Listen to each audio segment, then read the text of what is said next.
and was able to pass for a touchdown, but also had one interception along with 243 yards. Dallas led by as many as 13 and was ahead for most of the game until Pittsburgh's game-winning touchdown with just over 2 minutes left. Michael Vick is still with us this morning. Mike, what was the biggest reason the Cowboys didn't hang on to win? Well, I feel like they just don't have the leadership or the personnel to finish games. You look at Garrett Gilbert, he played well. He put forth his best effort, and he kept them in the game. He made some plays, and there were some plays that he didn't make. And they ran the ball effectively, and you know, it was all good for 4 quarters, you know, and to the very end. And then, you know, all of a sudden, the implosion. And you look at the Pittsburgh Steelers on their side of the ball, they got leaders everywhere, you know, guys who believe that they can come from behind and win. They've done it before. The Dallas Cowboys they haven't gelled together and been together long enough to say they can do that, or, you know, had character building wins. So it didn't surprise me that the Pittsburgh Steelers came back on the Dallas Cowboys. You know, defensively, Pittsburgh is still one of the best, and they believe in that. And all they got to do is just bring that energy. If they do, then they can shut down almost anybody in the National Football League. But for the Dallas Cowboys, man, it just comes down to consistency at the quarterback position.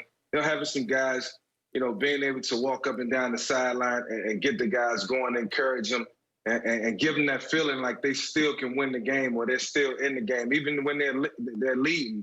So they just didn't have that. That's what's missing: leadership and personnel. And you know, it's just no way right now that they can change that based on where they are right now in the season. I just think it's a lot of what you said, but I think it's too many mistakes, Skip. You can't turn the football over. And even though, Skip, Amari Cooper was pass interfered with, don't turn it over and you get a field goal out of that. You can live with that. And I get it. Just hold on to the football and don't turn the ball over. They have the most giveaways in the red zone of any team in the NFL. You can't take points away because points are at a premium, and you're already, Skip, you're already on a bind to score points. It's not like you going up and down the field, you averaging 35 a game. You give those points up. Skip, and also, Skip, the defense, they guess too much. Skip, why would you get beat on a slant and go? Just play your technique. I understand. And sometimes you start to force things. Like, I gotta make a play. I gotta make a play. We don't get turnovers, Skip. We don't get turnovers. I gotta make a play. And in the process of you thinking you're about to make a play, you give up a play. Steelers concern me, Skip, because they only had, 46 yards rushing. And then on 2 4th downs, Skip, they failed. That's a cause for concern. Gilbert is a little bit more athletic. I didn't know anything about him, Skip. Yeah, I know he went to Texas and he didn't do well there. He went to SMU. But he was a little more athletic than I thought. They put him on the move. He escaped harm's way. He made some decent throws. But as Mike was saying, good teams find ways to finish these games. When you're struggling, you will inevitably find a way to lose games. We say that all the time. Why they keep losing? Look at a team's record that has a losing record, and look at a team that has a winning record, and look at how they do in close ball games. The team that wins, they find ways to win close ball games. Team that loses, they find ways to lose close ball games. And your teams are... You know, I'll give you this. It is really hard to beat 2 teams at once. Don't do that, Skip. And that was the undefeated Steelers and the guys with the flags in their pockets. The guys who hate Jerry Jones and want to stick it to him at Jerry World. Everybody who watched this game knows exactly what happened. My Dallas Cowboys played well enough to win this football game. Garrett Gilbert shocked me. He played well enough to win this football game. My team deserved to win it and deserved to be right here, right now, in first place, albeit in the NFC least. They would have been in first. No, you'd have been second. No, they would have been, they'd had 3. Because we got one loss. Okay. The Eagles got one loss. That's true. And a tie. Okay, but the point is, but the point is that everything went well enough except for the referees in the 4th quarter. 3 times my team got all-time highway robbery. It was right off I-30, Dallas-Fort Worth, right at Jerry World, highway robbery, right before your very eyes in the 4th quarter.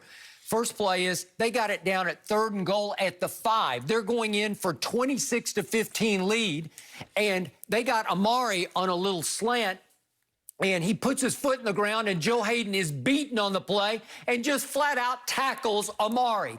And it's not in traffic, it's isolated. You have to throw the flag on this.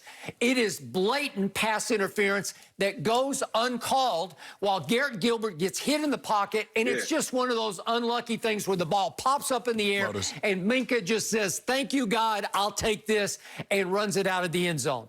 The point is, Garrett Gilbert is jumping up and down celebrating because he thinks they threw a flag on Joe Hayden, but they threw it post-interception on a personal foul, on a crackback block. And I said, "Oh, we got this." No, we don't got this. They got the ball, and here they go. And that brings me to the most egregious call of the night. It's 8:36 left in the fourth quarter, and Ben's got it 1st and 10 at the Dallas 48, and finally Ty Crawford gets to Ben and rocks him, and he fumbles a football, and Olin Smith picks it up, and he's off to the races all the way down to the Pittsburgh 21-yard line. But a flag has flown because, wait a second, Jalen Smith made a legal block. All you do is you chuck the receiver at 5 yards. He chucked him, and there was nothing wrong with the chuck because he didn't grab him, he didn't hold him, he didn't impede him, he just chucked him at 5 yards. You can do it one time, one chuck at 5 yards. And because the man went down, they threw a flag that was unwarranted. And it cost me a 1st and 10 at the 21, going in for 26-15. If we pull that off, we win the game. You sound like Tom Brady begging for calls. No, I'm not begging for calls. These are outrageous calls, which leads to the final one after Ben airmails Chase Claypool with the throw on 3rd and 10 from the 21-yard line. This is with 4:03 left in the game. They called Jalen Smith for illegal hand to the face. He's trying to hit the football, and his fingertips hit Ben's mask. Just fingertips, and then the blow hits the shoulder. I'm sorry, I know it's letter of the law, but it's outrageous. They're going to have to punt from their 21, and it was still 19-18. Us. Well, that's just a wrong call. You let that one go. Brady got hit in the face on the first play of the game, and they did not call it. I remember a very similar play in the AFC Championship game when Chris Jones hit Tom Brady's shoulder pad, and you wasn't this outraged. Why was that? Because the first two were egregious. The Amari play and the Jalen Smith Chuck play. What? That's not illegal contact. That's as legal as it gets. I'm sorry, Michael, please back me up on this. Those were bad calls. Yeah, I will say in watching the game and seeing the last call, the personal foul on Ben, when that happened, I just thought, man, that's just the Cowboys' luck right now. I mean, everything was perfect and lined up for this team to walk off in the sunset with a win, and it didn't happen because of that. And it's so unfortunate. And I look back over my career, and I always got to reference myself, but a lot of calls that I wish I would have had or we would have got, I might have had 2 rings by now. But unfortunately, that's how the game goes, and, you know, you got to respect it. So, you know, it's difficult, man. The degree of difficulty that the Dallas Cowboys are playing under right now, it'll help this team moving forward in the future, you know, as they continue to plan for the future. Who put them in that situation? The Cowboys.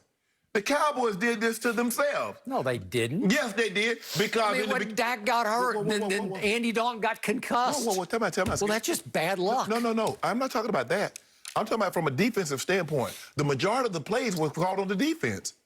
That's what I'm talking about. The defense held Pittsburgh to 46 yards rushing. Why didn't you see if you had bought into the system earlier? Now all of a sudden you want to buy into it. But what about the previous 7 games when you weren't buying into it and you was giving up 30 and 40-plus points? That's my point. Like you tell me all the time, officials will give you calls if you earn it, you're a good team. That's the NBA. That's the NFL too. It's different in the NFL. Free throws are one thing, but 15-yard penalties are killers. Skip, you're a bad team. Why you want to accept that you're a bad team? I think we're getting good. That's what we're doing. We're getting good. Right before you're my defense is playing really well. I didn't give you some new glasses. I was going to pull it off yesterday. I didn't give you some new glasses. I was going to pull it off, and I'm still a bias. You know, I'm still at heart. I know. But I thought the Dallas Cowboys was going to walk away with one and hand Pittsburgh their first loss yesterday. Upset of the year. That was never should have happened. They're the Cowboys. You know what was going to happen, Mike. I might need new glasses too, Shannon. I don't know. I'm not exactly sure. I want to talk about some positive quarterback play. Did Tua or Kyler look more impressive in their showdown